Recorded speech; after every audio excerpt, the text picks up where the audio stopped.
Hola a todos, bienvenidos de nuevo al canal La Historia con el profesor Palomo. En esta ocasión vamos a seguir con lo que era el análisis del arte griego y vamos a centrarnos en lo que es la escultura. Lo primero que tenemos que tener en cuenta es que en la escultura los griegos de alguna manera mostraban también todo lo que eran sus creencias y lo que era su forma de entender la vida.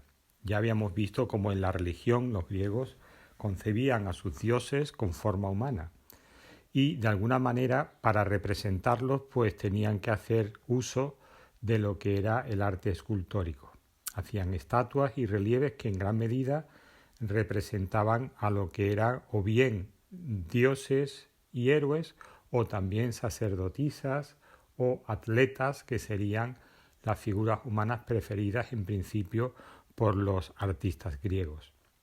Acordaos de que los Juegos Olímpicos, el vencedor normalmente de esos Juegos se le hacía un gran honor en la ciudad de origen y normalmente se le organizaban fiestas y se le realizaban esculturas para honrarle por esa victoria en los Juegos de todos los griegos. En la época arcaica, en torno al siglo VIII, VII y VI antes de Cristo, vamos a ver que los griegos empiezan a representar a figuras, en principio, unas figuras masculinas desnudas, porque el desnudo para los griegos no tenía la importancia y el pudor que puede tener en lo que es la cultura cristiana. En los griegos el cuerpo físico perfecto pues era algo digno de mostrarse. De hecho, en los Juegos Olímpicos los atletas hacían el deporte desnudos completamente. Lo que tenemos aquí es la representación de un Kouros, que es un atleta, y fijaos cómo todavía, aunque representa con bastante proporcionalidad lo que es el cuerpo humano, pero todavía tiene cierta sensación de frontalidad. Tenemos cierto recuerdo de lo que es la escultura de Egipto. Aquí podemos ver, por ejemplo, este Kouros también, pero que lleva un ternero encima de los hombros, lo que se llama el moscóforo o portador de un becerro. Y fijaos en el rostro de esta figura como aunque el artista ha conseguido dar forma y volumen a la figura humana, pero fijaos en la cara del atleta como la barba todavía es muy geométrica, los ojos son como muy saltones, se llaman ojos almendrados, y la boca representa siempre, para darle un sentido de naturalidad, pues se arquea ligeramente dando lugar a esa especie de sonrisa forzada que se conoce normalmente en el arte como sonrisa arcaica. Cuando representan a las mujeres, pues ocurre lo mismo. Tienen también una representación que intenta ser naturalista, pero todavía tiene muchos rasgos geométricos.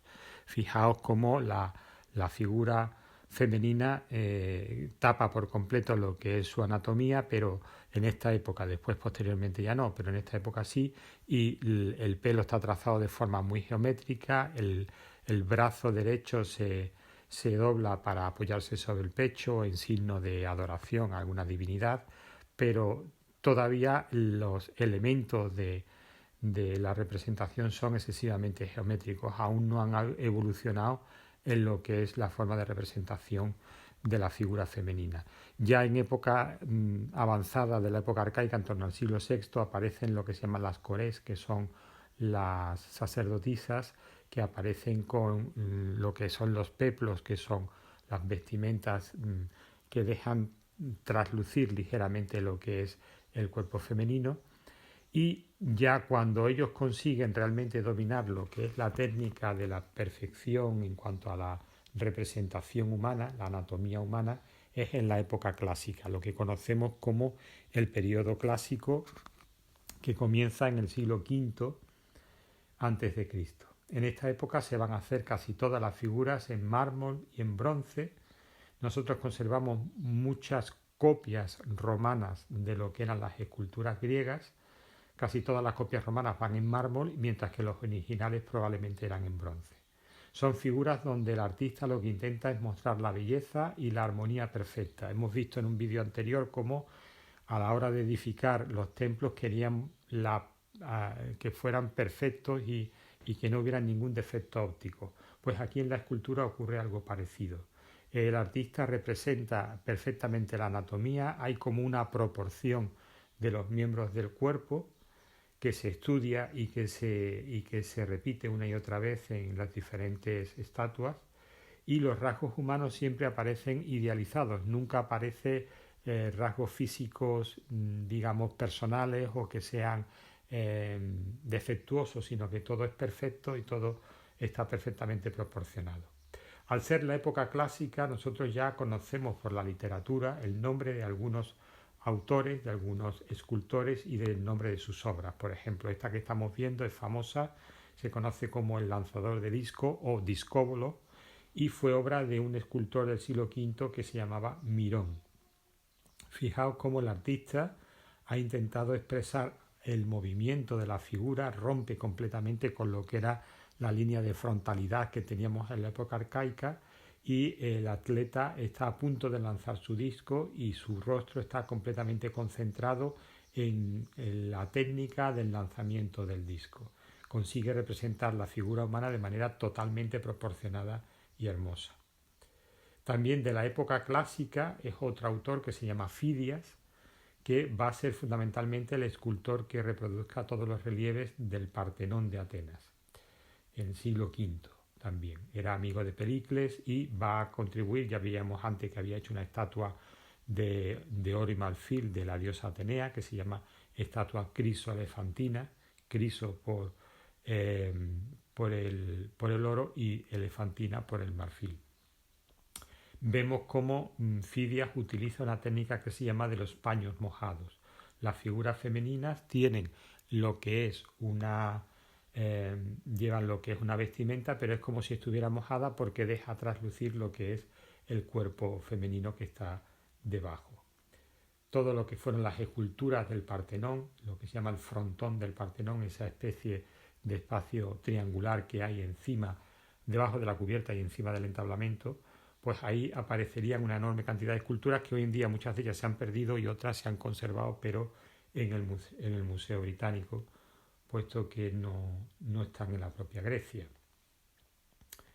Otro de los autores también importantes, hemos visto a Mirón, a Fidias, el tercer autor se llama Policleto y va a trabajar sobre todo figuras masculinas. Este es el portador de una lanza llamado Doríforo, y fijaos cómo es capaz de reproducir exactamente la proporción humana, de tal manera que la cabeza está digamos comprendida 7 veces en lo que es el resto del cuerpo, y que el tronco del cuerpo humano está dividido 3 veces en lo que es el abdomen, las costillas y el pecho.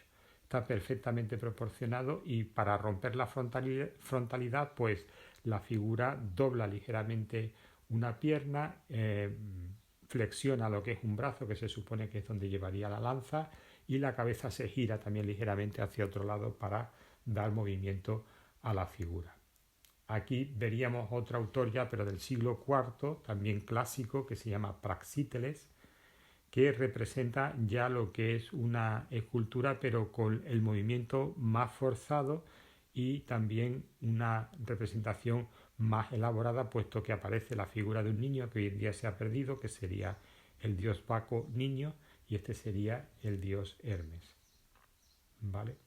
En la época helenística tenemos que la escultura ya evoluciona, y de representar solamente lo que es la armonía y la perfección, como eso ya se ha conseguido en la época clásica, en la época helenística lo que se busca sobre todo es representar imágenes que expresen sentimiento, que expresen esfuerzo, que expresen dolor, y les interesa tanto las figuras adultas, hombres y mujeres, como también los niños y los ancianos.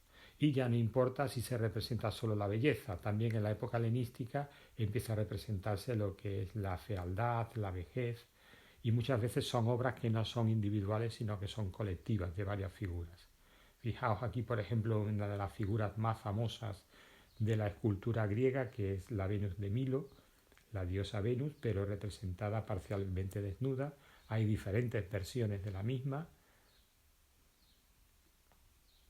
Y al estar en la época helenística, pues también representan, por ejemplo, la vejez, en este caso una figura que se llama la vieja ebria, donde el artista lo que ha querido es mostrar en el rostro de la mujer todo lo que es el paso del tiempo. Y también la infancia. Vemos aquí cómo un niño se está quitando una espina del pie, es una obra de bronce y representa la infancia. Esta es otra obra helenística también famosa, el galo moribundo, representa el dolor y la desesperación de un galo, de un celta, que está a punto de morir después de haber combatido contra los griegos. Una obra también muy significativa que está en el Museo del Louvre es lo que se llama la Victoria de Samotracia. Fijaos cómo en la época helenística se ha avanzado en lo que es la técnica de los paños mojados, y aunque está todo el cuerpo vestido, pero casi lo que deja traslucir es el cuerpo femenino que está detrás. Además, esta obra posiblemente iba en el espolón de un barco, iba en la parte frontal del barco y iría dando con el mar, con lo cual también es que de por sí sería una escultura que estaría mojada.